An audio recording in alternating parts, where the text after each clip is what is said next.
Disclaimer: the following program features language not suitable for all audiences, and the expressed opinions found within this program are a reflection of those who feature on the PopCulture Effect podcast. Welcome to the PopCulture Effect. I'm Rockin Rob, and on this show, I bring my closest friends together to talk about all the news happening in our pop culture world around us. Welcome, everyone, to yet another wonderful episode of our nonsense. We got a full house here today. Get it? Because poker. I am here with all my lovely friends. We've got Blaze. What does poker have to do with this? Full house? What? 5 people, a pair, and 3 of a kind. Dude, I don't know poker rules. I've never played. Anyway, we have Blaze. What's up? We've got Menace. Hello. I'm just trying to get through it. I'm here with Trin.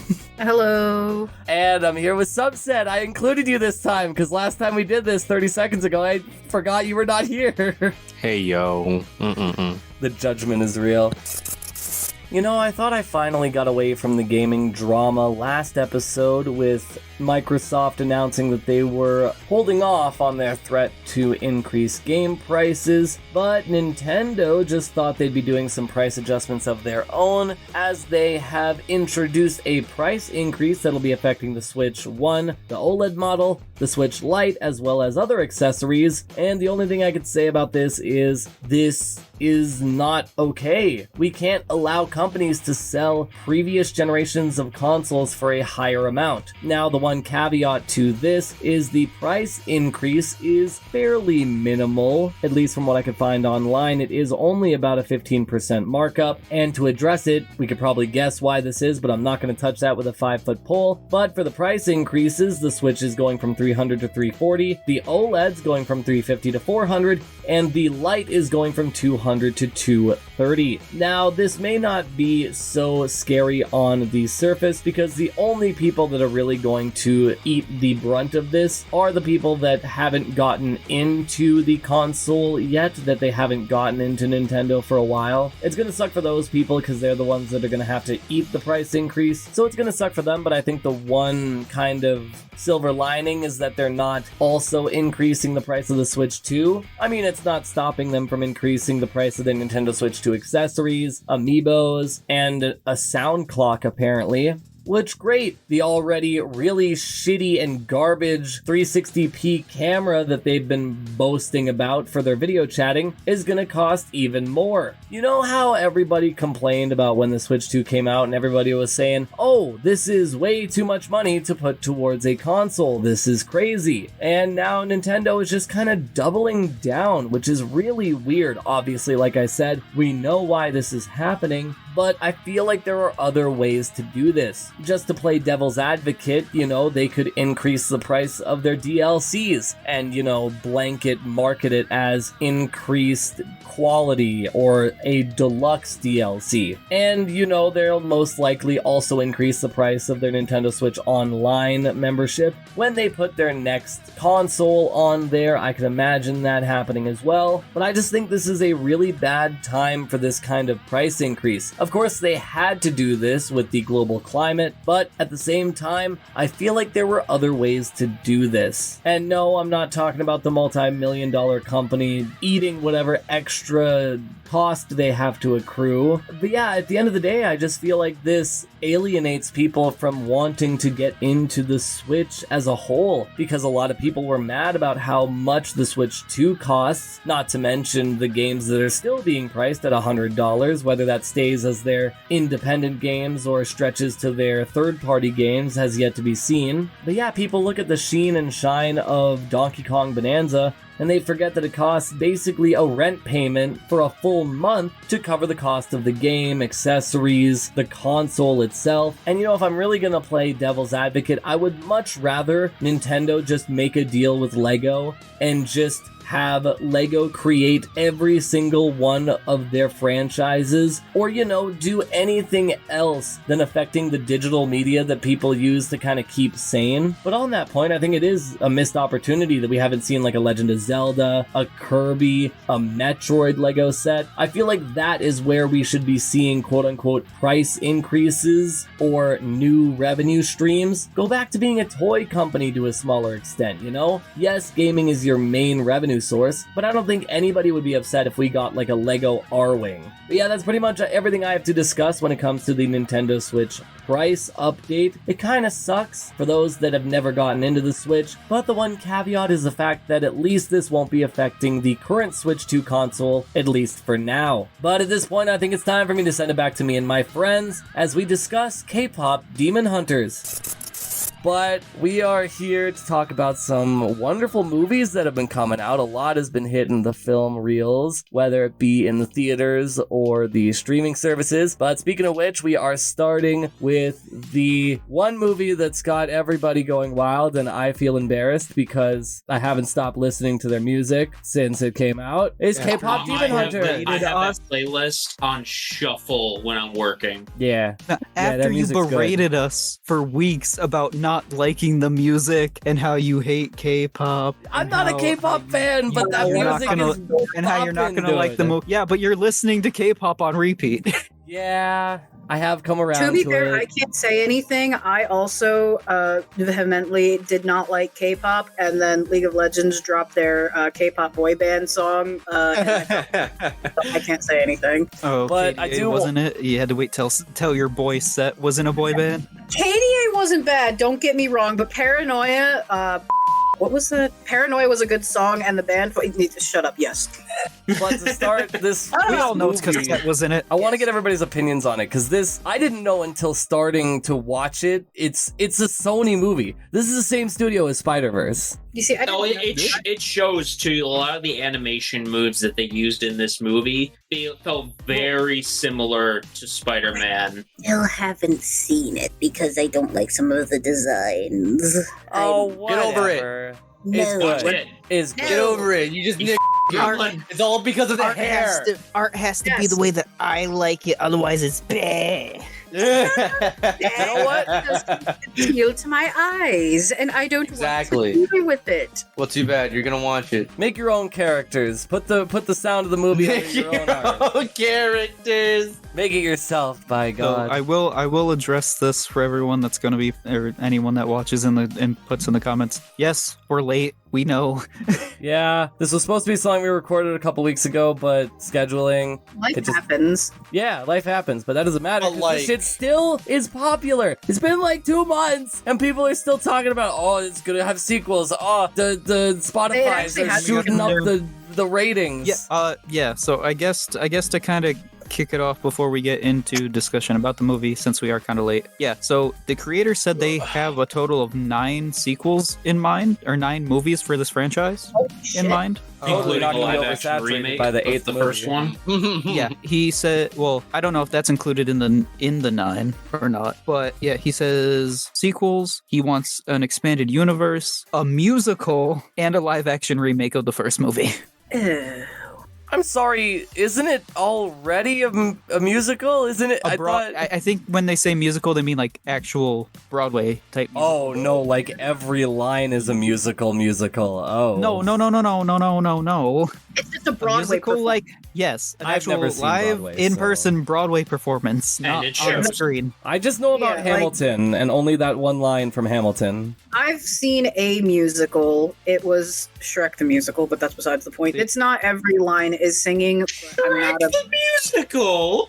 Hey, off. Shrek is That love, musical Shrek was is great. life, dude. Yes, because it was a hodgepodge production in one of the local cities here, and it wasn't bad. But I don't like thinking about it for personal reasons. But that's besides the point. It was okay. I'm just not a musical person, so my thought on them being a musical. But yes, Bobber, like you said, technically K-pop Demon Hunters is a musical. They would just be doing it on stage. Oh, I see what you're saying, like a live performance with, okay, yeah. Yeah. That is what I said 30 seconds ago, yes. Sorry, God. when I hear musical, I think of like Yeah, and when you songs said, all the time isn't it a in musical? movie. I said yes, but up on stage, live Yeah. action. Which would be cool. I think that would work, and I think they could do some really cool practical effects to show off what we've seen in the movie. Because, you know, like As Blaze much as- said, this movie's animation kicks ass. As much as I would love there to be all this for this series, I want to see how the sequel goes first before any of this extra stuff happens. I'm cautiously optimistic. It could be like Five Nights at Freddy's, though, where every movie just bangs and they do great numbers. It could, but it could also just end up becoming a cash grab and the story becomes shit and they know they can just keep releasing it because people like the characters and the songs, but the story gets bad.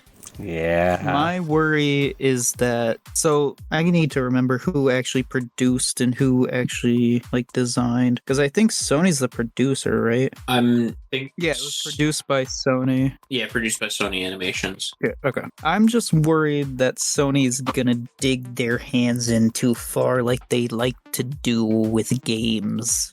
Yeah, they better stay hands off and let the studio that did this under them like continue to have full control. That is the one thing I hate. I hate when artists make a really cool thing, it's really popular, and then companies are like, oh, this is popular? Let's make 1 million of them. Let's make $1 million, billion, trillion on it. It's like, no, keep it simple, keep it artistic. Now, I know I'm kind of gushing about the external influence about this game, but I do want us to get into the plot. So, Menace, why don't you give us a little bit of a synopsis of what this movie has to offer? So, to kind of start off, there are two kind of warring factions in this world. There are the hunters and the demons. The hunters are a set of people. We mainly see them as a set of 3, and they are a generational group of people who become pop stars to essentially bring everyone together to bind the demons, or to keep the demons in the underworld by powering something called the Han Moon, which is a mystical barrier that is connected between the hearts and souls of people. The demons, however, are trying to break the Han Moon to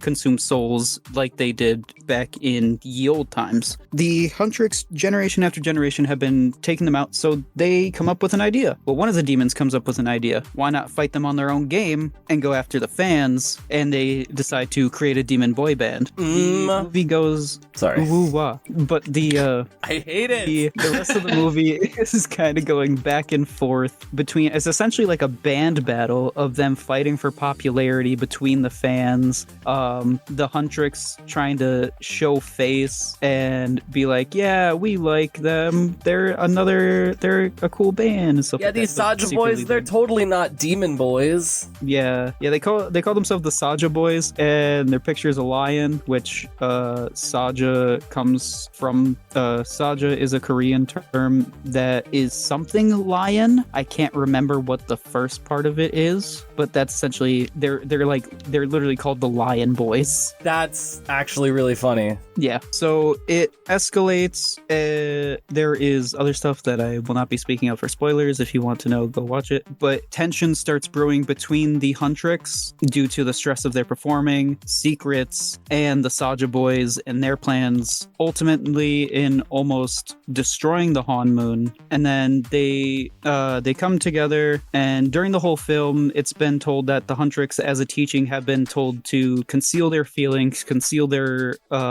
worries, and just hold it inside and kind of just push through it. Well, yeah, because the old generation's like, pull yourself up by your bootstrap. Don't worry about it. Yeah. Well, you're fine. It's like, yeah, it kind of goes to show that does not work, because from them doing that, it causes more stress, and it essentially causes the Han Moon to start breaking down. And afterwards, they do come together and they create the Han Moon is, I don't know if they like repaired it or made a new one. That's still up in the air, because they do say they'll make a new one, but you still see remnants of the old one while they're doing it, so it's like, I don't know. But they create one, and in a very beautiful scene, the Han Moon, which was originally like this blue color, they were meant to get it to gold to like lock it down and actually keep them contained. It becomes rainbow. It becomes like a rainbow, almost like astral kind of color with like shimmers of white and blue and greens all It over. reminds me of like, what was it from Destiny? The Transcendence. Oh yeah. So it's like all the colors are just all coming out all at once. Here's the thing I'm a little curious about with the Han Moon, and this might get into theorizing territory. Here we go. Who like came up with the idea that a golden honeymoon can become a thing? Because I'm curious if it's actually something that they can actually do, and it's just like previous generations just made this lie about making the golden honeymoon. Well, no, because they see it in the movie at the end of the very first song. You see the golden shimmer on the honeymoon. I think a cool thing, as a separate point, for one of the future sequels, I'd love to see the first iteration or discovery of the Hunmoon. I'd love to see like a demon-influenced, not wasteland, but Well, I think the honeymoon is just something in Korean culture that's like meant to. It's just a barrier that separates the demon world and the human world. Yeah, but I'm just saying, like, I'd love to see one of these movie iterations be one where we see a situation where it's weakened, where demons are having a heavier influence on the world, and then we saw in the first movie. Well, no, I'm saying say a lull period in between Huntrix groups forming. Like, say there's like a whatever amount of time gap in between the next team forming. I don't think I think the way that they do it, there is no gap, because it's like they essentially train their children. Well, yes, but as every good anime or animated cartoon shows, when there's a previous generation and a new generation, it takes time for the current generation to surpass the old generation. Just throw this a preference for the Hunmoon. It literally translates to soul door or soul gate. Oh, lovely. Thank you, Subset. So they probably just got they probably just got the inspiration, just use it for creative liberties, but yeah. Also, can I just say, how did it take so long for them to be like, yeah, boy band would work? Like, what? How many? I mean, you were literally running out of options. Before they were literally running out. They couldn't just keep fighting her like Power Rangers. They just keep losing. That it wasn't even technically the demons all together plan. It was one demon who's like, he essentially insulted the Demon King when he first showed up, and then he's like, yeah, I know I just talked shit about you, but I got a plan that'll help you. I just want to know what kind of wacky... beautified, all the demons like, oh yeah, no, this is gonna work. Yeah, definitely. This is 100%. Yeah, this isn't really spoilery, but when he does mention the boy band scene, the Demon King's like, how do you think that'll work? And literally all they do is almost like Sailor Moon transformation into human disguises, where they go from looking like demon-esque and having fangs and stuff to looking like boy band. The hot boy band of this demon boy band are stereotypical K-pop, or they're stereotypes. What do you expect out of idols and whatnot, you know? And they're literally named after them too. Besides the main guy, whose name is Genu in the demon band, you have Mystery, who's got his face covered with his hair to be mysterious. You have Baby, who has a baby face and a deep voice. You have Abby, who is the muscular dumb one. Literally. And then you have Romance, who's the pretty boy whose hair is pink and forms a heart around his face. Wait, it forms a heart? I didn't even realize that. His hair forms a heart. Damn. But again, how many ridiculous Tom and Jerry ass pull plots did this demon lord come up with before it's like, hey, let's just have a competing band? I feel like that's like... I think it's because they weren't focusing on what powers the Hunmoon. They were trying to focus on... literally get rid of the people that were... Literally all they were focusing on was brute forcing against the hunters. They never thought about taking a different alternative route. Yeah. I'm sure like in other iterations they had an easier time, but that's just hypothetical on like the other other hunters and whatnot. I feel like at this point they were just literally running out of ideas. They're just going on the motion like a weekly boss episode, like a Power Ranger show. The one thing I do want to mention, just on a visual aspect for the movie, like, yes, the visuals are insane. This is Spider-Verse Sony after all, but when they have expressions are fucking right.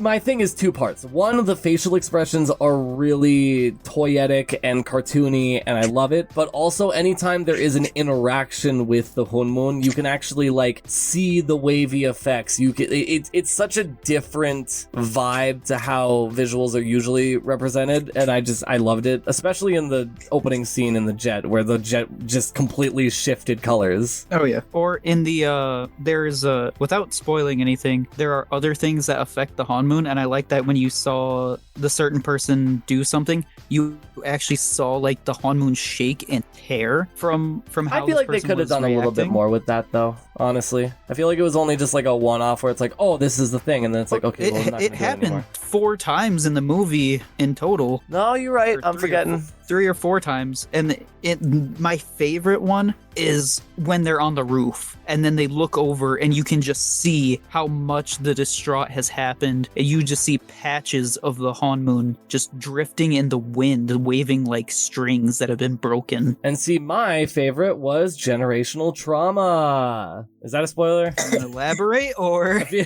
Well, of course I will. No, but the one thing I want to really point at to get into a little bit of a spoiler territory for this movie is so you're not gonna elaborate? I'm getting to it. Gosh. but the kind of the backbone of the character arc of this movie is between the leader of the Huntrix and their mentor, which was a previous member of the previous incarnation of the Hunters. And it's that moment between, I completely forgot her name already.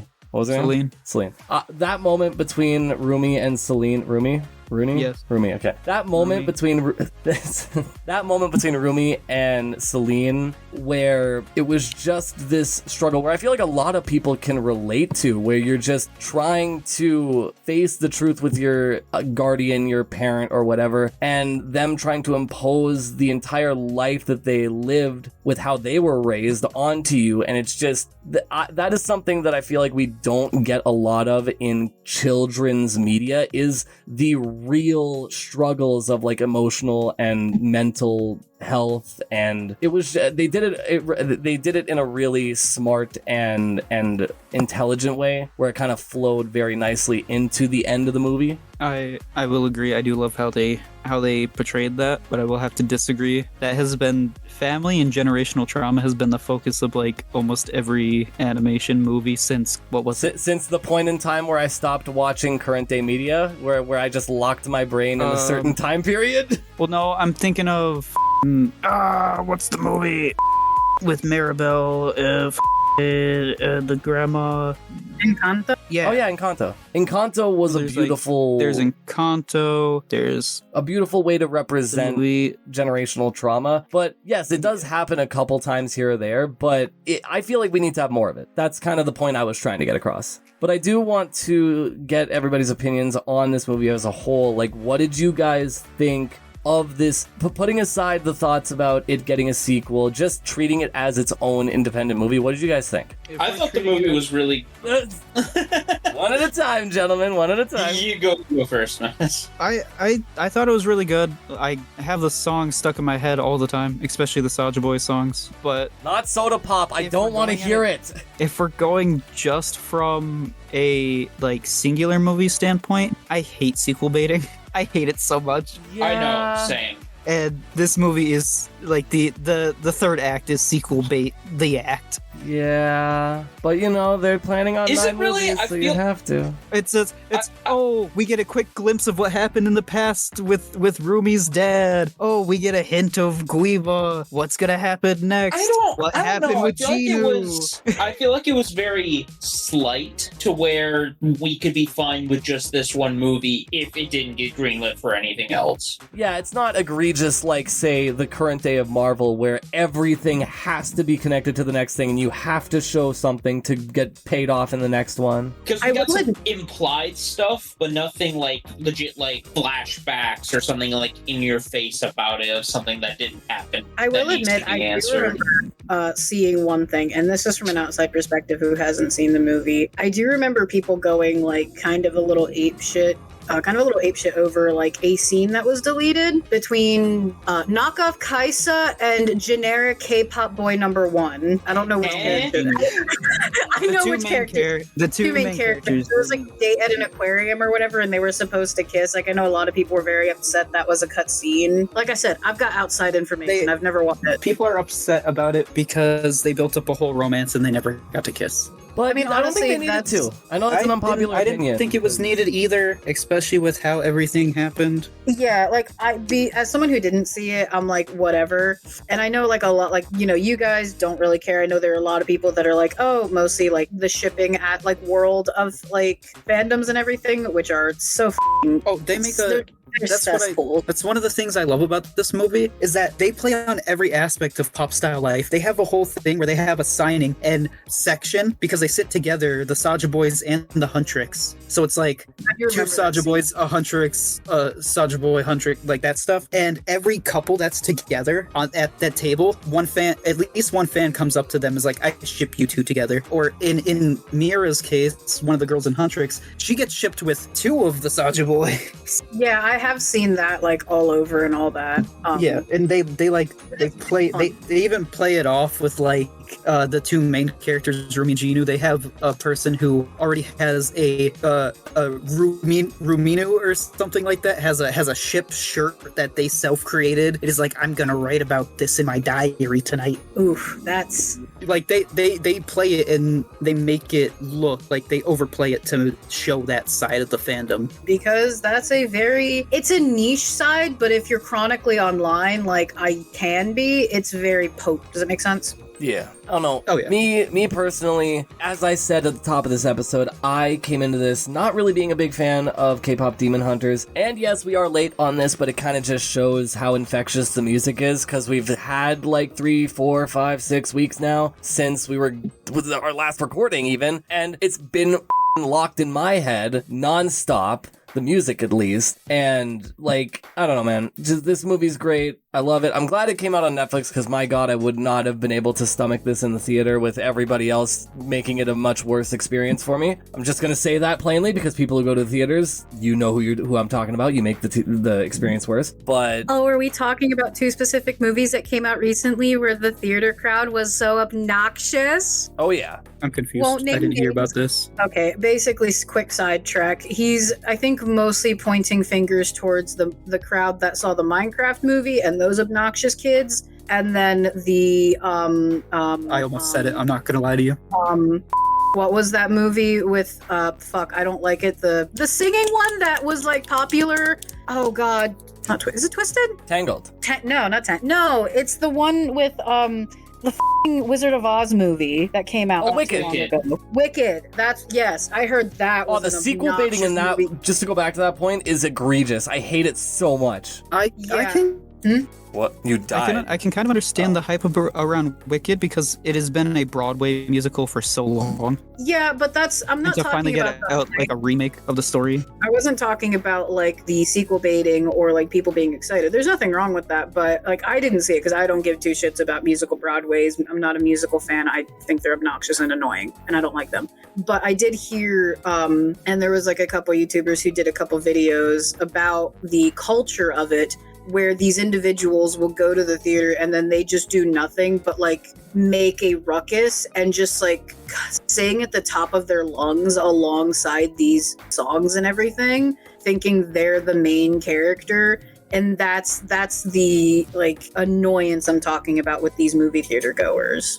Yeah. That's mostly like the culture I was talking about. And then that also ties in with the Minecraft movie crowd, where that was more of like singing but still obnoxious moviegoers. That was more like kids though. The Wicked one was like grown-ass adults being obnoxious and childish. I would like to say the worst thing to ever happen to the theater was when Taylor Swift had her concert in the theater, and you would just walk by the theater and you would just hear just a chorus, like a cult chanting the songs, and you're just like, I can understand it from a like obviously being respectful in a theater and stuff like that, but from a theater kid standpoint, I can understand wanting to sing your favorite songs during a musical. Okay, get that, do but it at home. Musical. Do it in your But, own like, yeah, personal either, viewing. Do it at your own home, or at the very least, do it quietly, like that mumble singing to yourself. Don't like belt out Go the over word. the audio. Yeah, I completely 'Cause understand that's that. what a I'm not lot of trying to people justify are doing. anybody's actions of being overly obnoxious. You're just Yeah, no, being there's devil's nothing wrong advocate with, because like- you're the theater kid. I get And I it. get that. Like I said, I get the feeling you get when you're like a song you really like comes on and you want to sing along to. I do get that feeling to an extent, but it's like try to have like Perspective on respect for those everybody around else you. paying money Yeah. to go see the movie. Yeah, because yes, of course, when you go to a theater, there are moments you probably won't hear just because, you can't control the volume as well as you could in your own home. You can't And so things rewind, and like you can't, you can't pause control it. other people. Yeah. There's no for me personally, I can't hear without my subtitles. Like I need subtitles to watch a movie. And Yeah, you anime's can't kind have of that ruined my in life when it theater. comes to subtitles, I will admit. It's not even that. I'm just deaf as and That I too. don't pay attention half the time also. But anyway, like it helps keep my attention. And so like I get there's like a lot of like pros and cons with seeing it in theaters, but at the very least, like especially with musicals or songs that have or movies that have good songs in them, you don't want to be that guy. And a lot of people were that guy. Now, I feel it's kind of poetic that for 2 episodes in a row, I went from talking about game companies adjusting prices to Japanese content, but this time I won't be talking about an anime, as Viz Media posted a trailer for Astro Royale, as it will be localized to North America. Now, for those of you that are unaware, Astro Royale is written and illustrated by Ken Wakui and made by the creators of Tokyo Revengers. And if you don't know that show, it is all about boys fighting boys. Now, initially, the Japanese manga of Astro Royale ran between April of 2024 to 2025, and it is interesting that they're doing this localization now, as it was canceled after its 50th issue wrapping up its story. But this can only tell me one thing: they are gauging the audience to see if it's worthy of making it into an anime. And from these frames of the trailer and also first volume, the impact frames, the character design, and the overall art style of this manga is insane. You can definitely see the Tokyo Revengers inspiration, and at least from a story perspective with the meteorites, I'm not quite sure if they'll take inspiration from My Hero Academia or Fairy Tail,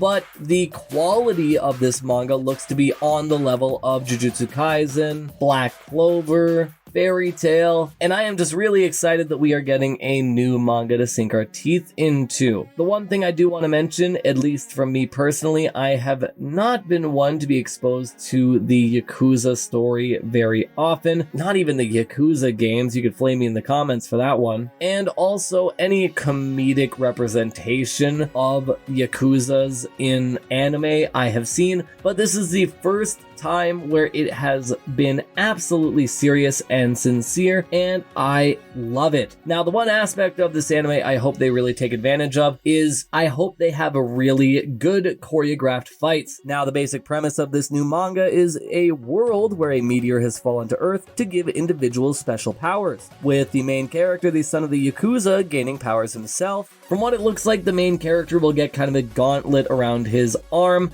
but it looks like the meteorite will give each individual person their own power set, and it looks like they even get individual weapons. So I am really excited to see other characters utilize different powers. Me personally, I would also like to see some characters get a similar power to the main character with the gauntlet around the arm, but maybe around the leg or the head or a different part of the body. But at least from how it looks on the surface, this is going to be a really fun manga to look into. But you know me, I will be so excited if it ever gets announced as an anime adaptation, because yes, I'm a huge fan of Boruto Twin Blue Vortex, and yes, I'm enjoying the One Punch Man manga, but nothing beats the fluidity of animation. Nothing beats when something gets translated properly and is shown in all its glory. I'm gonna be looking into this manga. I'd like to suggest all of you to not only go check out the American localization, but obviously